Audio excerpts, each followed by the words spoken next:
आज हम लोग एक नए टॉपिक के बारे में बात कर रहे हैं, झारखंड लोक सेवा आयोग के प्रश्नों के बारे में।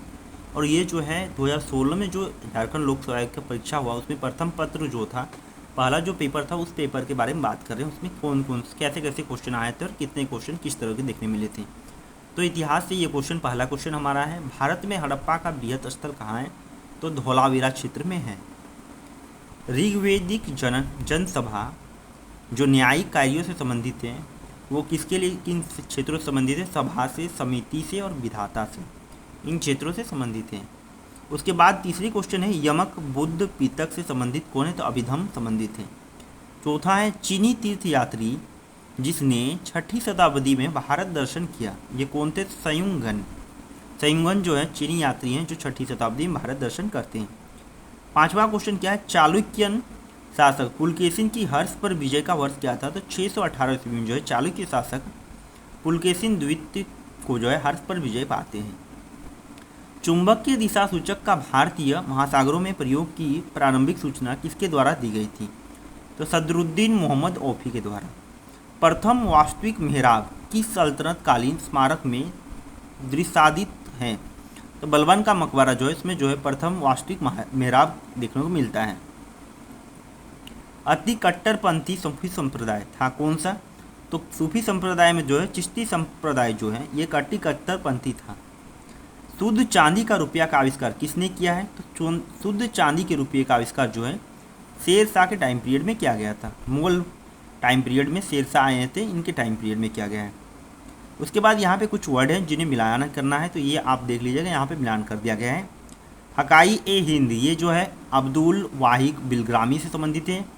तहजीबुल अखलाक ये जो है इबन मिसकाबिया से संबंधित है। कुंजुल तिजार ये ब्लैक अल काबाई से संबंधित है। जामिल हिकायत ये जो है सदरुद्दीन मोहम्मद औफी से संबंधित है। उसके बाद आते हैं रियासतों का ब्रिटिश साम्राज्य में जो विलय हुआ था, वो विलय के पात्रता या तो विलय को सर्वप्रथम स्टार्ट करने वाले लॉर्ड वेलेस्ली थे जो ब्रिटिश गवर्नर जनरल थे। और ये जो है बाघात रियासत जो क्षेत्र है 1850 ईस्वी में जो है क्या हुआ था, विलय कर दिया गया था बाघात रियासत क्षेत्र को। उसके बाद हम लोग आते हैं 12वें क्वेश्चन पे। तो ये रहा 12वां क्वेश्चन। इसमें क्या बोला गया है, निम्नलिखित में से किसने नमक आंदोलन में भाग लिया था? तो नमक आंदोलन में भाग लेने वाले कौन कौन थे? ये नमक आंदोलन जो है दांडी यात्रा थी, ये गुजरात क्षेत्र में जो है की गई थी। वहाँ पे जो है नमक बनाकर नमक कानून को तोड़ा गया था और ये महात्मा गांधी इसके प्रमुख लीडर थे, जिसमें से महिलाओं में थी राजकुमारी सरोजिनी नायडू, राजकुमारी अमृता कौर, कमला देवी चट्टोपाध्याय। पाकिस्तान प्रस्ताव की रूपरेखा किसने तैयार की थी? तो पाकिस्तान प्रस्ताव की रूपरेखा जो है सिकंदर हयात खान ने तैयार की थी। भारतीय संविधान के समय अंग्रेजी महाराज था कौन? यानी कि भारतीय स्वतंत्रता के समय अंग्रेजी महाराज थे कौन थे? तो जॉर्ज षष्ठम। यानी कि भारत की जब स्वतंत्रता हो रही थी उस टाइम अंग्रेज के महाराज यानी शासक कौन थे? तो जॉर्ज षष्ठम थे। 15वें नंबर पर आते हैं, माउंट बेटन योजना ने निम्नलिखित में से किस या किन प्रांतों में लोक निर्णायक संस्तुति की थी? तो ये जो है इन क्षेत्रों में सिंध क्षेत्र में, बलूचिस्तान में और उत्तर पश्चिमी सीमा प्रांत में क्या गया था माउंट बेटन योजना के तहत। निम्नलिखित में से कौन सा जोड़ा सही नहीं है? तो पहली बात, भारत का कुल क्षेत्रफल क्या है? तो 3.28 मिलियन वर्ग किलोमीटर है। भारत का अक्षांश विस्तार क्या है? 8 डिग्री 4 सेकंड से लेकर 37 डिग्री 6 सेकंड तक है। भारत का देशांतर विस्तार कितना है? तो 68 डिग्री 7 सेकंड से लेकर 97 डिग्री 25 सेकंड तक पूर्वी देशांतर में है। भारत में राज्यों की संख्या ये जो है 26 जो है, यही गलत है, बल्कि वर्तमान टाइम पे हमारे कितने हैं? तो 28 राज्य हैं और 8 केंद्र शासित प्रदेश हैं। भारत का वह कौन सा स्थान है जहां बंगाल की खाड़ी, अरब सागर तथा हिंद महासागर में मिलते हैं? तो कन्याकुमारी है। क्षेत्रफल की दृष्टि से भारत का विश्व में के देशों में कौन सा स्थान है? ये कन्याकुमारी जो क्षेत्र, इसके बारे में थोड़े से हम लोग बात कर लेते हैं फिर से। भारत का वह कौन सा स्थान है जहाँ बंगाल की खाड़ी, अरब सागर से तथा हिंद महासागर मिलते हैं? तो भारत का ये जो डायग्राम होता है ये नीचे की ओर जो पोर्शन जाता है ऐसे करके, इस पोर्शन में जो ये वाला क्षेत्र होता है ये क्षेत्र होता है अरब सागर वाले, ये बंगाल की खाड़ी वाले क्षेत्र होता है, और इस क्षेत्र में जो है हिंद महासागर, इन दोनों से सम्मिलित कौन होता है? तो हिंद महासागर इस क्षेत्र में। तो ये कन्याकुमारी तमिलनाडु का लास्ट पॉइंट होता है, तो ये बात को याद रखना है। क्षेत्रफल की दृष्टि से भारत का विश्व में के देशों में कौन सा स्थान है? तो 7वां स्थान है। प्रथम स्थान पे रशिया है, दूसरे स्थान पे कौन है? कनाडा है, इसी तरह से 7वें स्थान पे है भारत। निम्नलिखित ऊंचावच आकृतियों पर ध्यान दीजिए। ऊंचावच यानी क्या? ये श्रृंखला के आधार पर, जिनकी ऊंचाई के आधार पर इसका वर्गीकरण किया गया है। देखिए ऑप्शन बी में बोला गया 4 नंबर, यानी 4 नंबर क्या है? खासी की पहाड़ियाँ। खासी गारो और खासी की पहाड़ियाँ मेघालय क्षेत्र में पाई जाती हैं। और ये जो छोटानागपुर पठार है झारखंड में पाया जाता है, तीसरे है। दूसरा में दिया है मैकाल पर्वत श्रृंखला, ये भी कहाँ है? तो मध्य प्रदेश में है। और पहले में है महादेव पर्वत श्रृंखला, तो महादेव श्रृंखला है। और इस मैकाल और महादेव जो है ये सतपुड़ा पर्वत श्रेणी में आते हैं। और इसकी सर्वोच्च चोटी का नाम है अमरकंटक। यहीं से नदियाँ भी निकलती है, नर्मदा सोन नदी। निम्नलिखित में से कौन सा जोड़ा सही नहीं है? तो इनमें सही है, सही नहीं बल्कि सही है। तो इंद्रावती जो है झारखंड में ये गलत है। भीमा तमिलनाडु में ये भी गलत है। लूनी नदी जो है राजस्थान में निकलती है और राजस्थान क्षेत्र में बहाव होता है इनका, तो ये सही है। घाट प्रवाह केरल में ये भी गलत है। झारखंड में वार्षिक अंतराल यानी कि वर्षा का जो वार्षिक अंतराल होता है वो कितना होता है? तो 100 से 200 सेंटीमीटर के मध्य जो है झारखंड में वर्षा होती है। अब हम लोग चलते हैं आगे की ओर, आगे पेज की ओर, यहाँ पे कुछ क्वेश्चन का डिस्कशन करते हैं। जैसे यहाँ पे 22वें नंबर पे क्या बात कर रहा है? निम्नलिखित में से कौन सा जोड़ा सही नहीं है?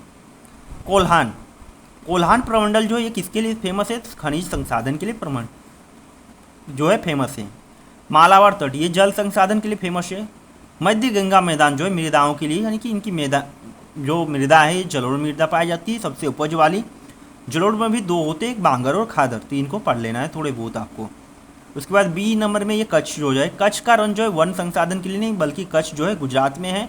और इस क्षेत्र में जो ये फेमस किसके लिए है? तो ये फेमस है लूनी नदी के लिए, क्योंकि यहाँ पे जाकर लूनी नदी गायब हो जाती है, तो इस कारण से। उसके बाद 23 नंबर, निम्नलिखित में से कौन सा जोड़ा सही है? तो उत्तरी बिहार जो है चीनी उद्योग के लिए फेमस है। बाद बाकी चित्रों को आप बाद बाकी कुछ मिलान वाले को कुछ देख लेना आप। भारत में निम्न राज्यों में उच्च में से निम्न जनसंख्या घनत्व का 2011 की जनगणना के अनुसार सही क्रम क्या है? निम्न जनसंख्या घनत्व का, तो बिहार में सर्वाधिक जनसंख्या घनत्व है, उसके बाद पंजाब में है, फिर झारखंड में, फिर उत्तराखंड में। तो ये जनसंख्या घनत्व का जो है सही क्रम है, ठीक है। उसके बाद जातियों के बारे में पूछा गया कि जाति और मूल राज्य को सम्मिलित करना है। जैसे उत्तर प्रदेश में जो है थारू जनजाति, ये जो उत्तर प्रदेश में पाया जाता है। भील जनजाति राजस्थान में पाई जाती है। गद्दी जनजाति जो है हिमाचल प्रदेश में। मुंड जनजाति जो है झारखंड क्षेत्र में। मुंड बोल रहे हैं, मुंडा जनजाति। उसके बाद अनुसूचित जाति और अनुसूचित जनजातियों को संयुक्त राष्ट्र आयोग के किस संशोधन के अंतर्गत 2 अलग निकाय में बांटा गया है? तो 89 जो है संशोधन जो हुआ था, अमेंडमेंट एक्ट जो है 89 हुआ था, उसमें जो है अनुसूचित जाति और अनुसूचित जनजाति को संयुक्त राष्ट्र आयोग के में बांट दिया गया था। मूल भारतीय संविधान में कितने भाग अनुच्छेद और अनुसूचित थे? यानी कि भारतीय संविधान जब लागू हुआ था तब प्रारंभ में कितने थे? तो 22 भाग थे, 395 अनुच्छेद और 8 अनुसूचियाँ थी। वर्तमान में कितने हैं? तो वर्तमान में 22 भाग हैं, 395 अनुच्छेद को अधिक करके जो है 450 प्लस हो चुके हैं और अनुसूचियों की संख्या 12 हो गई, 4 नए जोड़ गए। भारत में राज्य न्यायिक दलों से दल बदल की बुराई को किस संशोधन के अंतर्गत अधिनियमित किया गया? यानी कि 52वें संशोधन के द्वारा दल बदल को हटा दिया गया। भारत के संविधान में किस अनुच्छेद में करों को केंद्र द्वारा लगाया तथा एकत्रित किया जाता है लेकिन केंद्र और राज्यों के बीच वितरित किया जाता है? ये अनुच्छेद 270 के तहत वर्णन किया गया है कि कर को लगाता कौन है? तो केंद्र द्वारा लगाया जाता है, लेकिन ये केंद्र और राज्यों के बीच में जो है वितरित की जाती है, ये बात बताई गई। 30वें नंबर पे आते हैं, तो ये बात है निम्न में से कौन सुशासन की विशेषता नहीं है? तो जवाबदेही सुशासन की विशेषता है, प्रादर्शी भी सुशासन की विशेषता है, कानून का नियम भी सुशासन की विशेषता है, लेकिन लाल फीताशाही ये जो है तानाशाही वाली बात होती है, तो ये सुशासन की विशेषता नहीं है। आज इतने में 30 क्वेश्चन में हम लोग आज यहीं पे विराम करते हैं इस सेट के क्वेश्चन को, और 30 से आगे के जो क्वेश्चन होंगे अगले जो वीडियो डाले जाएंगे उसमें बात की जाएंगी झारखंड लोक सेवा आयोग के प्रथम परीक्षा की, ठीक है। तो आपको अगर अच्छा लगता है ये वीडियो तो आप लाइक और सब्सक्राइब करें और वीडियो को शेयर किया करें। Thank you.